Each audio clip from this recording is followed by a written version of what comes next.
बल बुद्धि विद्या देहु मोहि हरहु क्लेश विकार। पवन तनय संकट हरणम मंगल मूर्ति रूपा। राम लखन सीता सहित हृदय बसहु शूरभूपा। हे हनुमंत विराजिए कथा कहूँ मति अनुसार। प्रेम सहित आसन लीजिए आवहु पवन कुमार। आवहु पवन कुमार। प्रेम से बोल भक्तवत्सल भगवान की। श्रीमद् भागवत महापुराण की। ग्राम के शीतला महामाया मैया की। आवाहित देवी देवताओं की। अपने अपने माता पिता गुरुदेव भगवान की। परम मंगलमयी अकारण करुणा वर्णालय कल्पतरु पीताम्बरधारी बालकृष्ण लाल की वांगमय प्रतिमूर्ति स्थापित आपके श्रीधाम धराधाम ग्राम परशता पर आज भागवत भगवान की अनवरत कथा बहते बहते द्वितीय दिवस के प्रथम सत्र की कथा को लेकर के प्रवेश करने के लिए जा रहे सज्जनों। तो आइए ऐसी कथा पर अपनी मनवाणी को ले जाने के पूर्व 2 मिनट भगवान नाम संकीर्तन के द्वारा अंतःकरण मसा हुआ मन को पवित्र कर लेते हैं सज्जनों। तद उपरांत फिर जैसे मेरी राधा माधव की कृपा होंगे कथा में प्रवेश करेंगे। प्रेम से बोलो भक्त वत्सल भगवान की जय। इसमें बक्स में वेट डालो इसमें। कृष्ण प्रेम मई राधा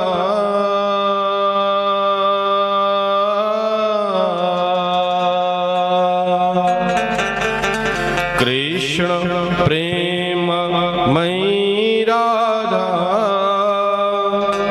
राधा प्रेम हरि जीवन ने निधि नो नित्य। जीवन ने निधि नो नित्य। राधा केशव गतिर ममा। राधा केशव गतिर मम।